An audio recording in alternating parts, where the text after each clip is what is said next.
Financially doctor Yunus is enough. Doctor Yunus কিন্তু 1 মাস 18 দিনের মধ্যে গিয়ে বাইডেনের সাথে বসতেছে। বাইডেনকে বলা হয় মাইটি আমেরিকা, মাইটি মিলিটারি পাওয়ার, মাইটি ফাইন্যান্সিয়াল পাওয়ার। গত স্বৈরাচারের অধীনে 3টা নির্বাচন হয়েছে, 14, 18, 24। 14তে বিএনপি যায় নাই, 18তে অংশগ্রহণ করেছে। 6 জন সংসদ সদস্য ছিল, 1 জন মহিলা কোটা ছিল। 14তে যায় নাই, 18তে গিয়েছে, 24-এ যায় নাই। 14তে আবার জাতীয় নির্বাচন করে নাই, কিন্তু সমস্ত স্থানীয় নির্বাচন কিন্তু বিএনপি করেছে। এবং তাদের মেয়র সব, সিলেটের মেয়র থেকে শুরু করে আমার এলাকা থেকে তাদের মেয়র। সেই দিক থেকে বিএনপিও কি দায় নিবে কিনা আমার একটা প্রশ্ন।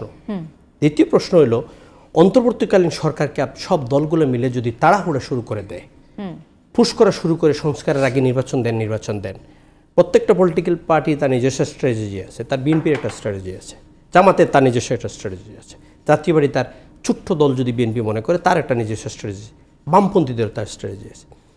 এখন সবচেয়ে বড় সমস্যা হলো দেশের অর্থনীতি। তার জন্য ডক্টর ইউনূসের প্রয়োজন। যেভাবে ডোনাররা, World Bank, IMF, ADB, JICA সবাই টাকা দিচ্ছে, যে টাকাটা এখন সবচেয়ে বেশি প্রয়োজন আমাদের। এয়ারলাইন্সের পেমেন্ট ডিউ ছিল, 500 মিলিয়ন একটা পেমেন্ট দিয়েছে এই সরকার আসার পরে। আমাদেরকে তাকে এই অর্থনৈতিক একটা স্টেবিলিটি আনার জন্য একটু সময় দিতে হবে। বিশৃঙ্খলা সব জায়গায় আছে, আইন শৃঙ্খলাতে আসেন আপনি। আওয়ামী লীগ তার হেলমেট বাহিনী দিয়ে যে অবস্থায় মানুষের উপরে নির্বাচন করেছে, বিরোধী দলের উপরে, ইনক্লুডিং বিএনপি সহ। ছাত্ররা যারা আওয়ামী লীগ ছাত্রলীগ করতো না তাদেরকে পিটানো হতো।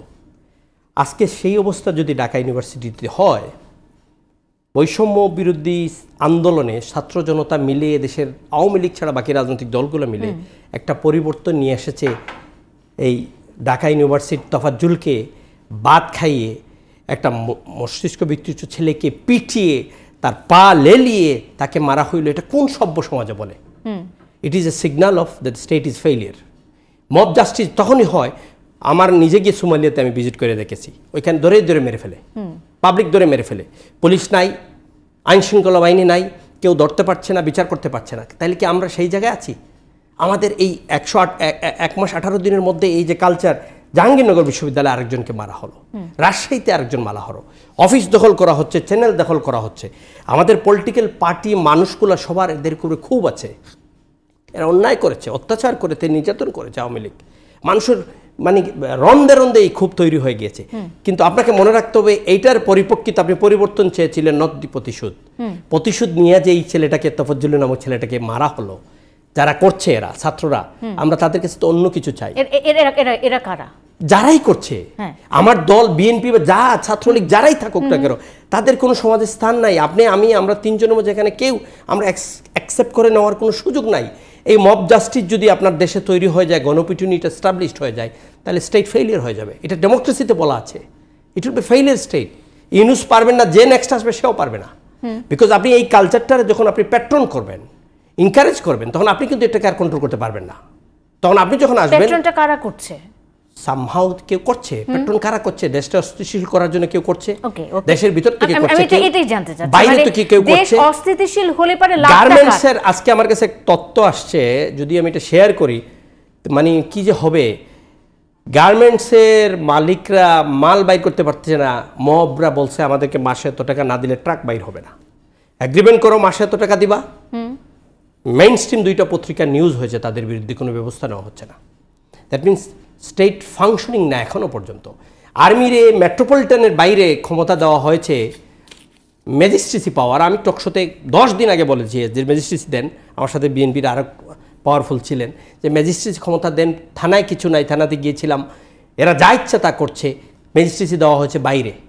আর্মি কি করছে আমি নিজেই বুঝতে পারছি না। কেন পারছে না? কি এখানে কোনো প্রতিবন্ধকতা আছে না? আর্মিরা কি নিজেরাই কি কোনো জায়গায় বাধা আছে? না, সেনাবাহিনীর উপর মানুষের যে আস্থা বা সেনাবাহিনীর উপর মানুষের যে আস্থার জায়গাটুকু রয়েছে, তাজ ভাই, শুনে না, সেনাবাহিনী তো এই দেশটাকে বাঁচিয়েছে। হ্যাঁ, সেই 5 আগস্ট যদি সেনাবাহিনীর ভূমিকা না হইতো, এই দেশটা একটা আরেকটা সোমালি, আরেকটা ইরাক, আরেকটা লিবিয়া, আরেকটা ইয়েমেনের মতো দেশ হতে পারতো। আল্লাহর সেই সেনাবাহিনীর কাছে এই দেশের মানুষের অসংখ্য কৃতজ্ঞতা। সেই জায়গাটাতেই হয়তো বা তারা আটকে গেছে, যে এখন এমন কোনো কিছু করলে মানুষের আস্থা তো তারা হারিয়ে ফেলবে। কিন্তু মানুষ চাচ্ছে, মানুষ এখন আপনি দেখেন 5 তারিখ থেকে নিয়ে এখন যদি 1 মাস 18 দিনের মধ্যে সোশ্যাল মিডিয়ার যে নিউজগুলো হচ্ছে, এটা কিন্তু চেঞ্জেস চলে আসছে।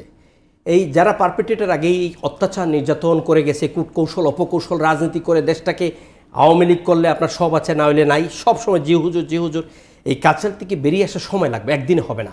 কিন্তু ওই কালচারটাকে যদি আপনি পুনরাবৃত্তি করেন, তাহলে ওই চেঞ্জিংসটা কী হইলো? আমরা নতুন প্রজন্মের কাছে কি চেঞ্জেস দিব? আগামী দিনে জাতি কি উপহার দিবে?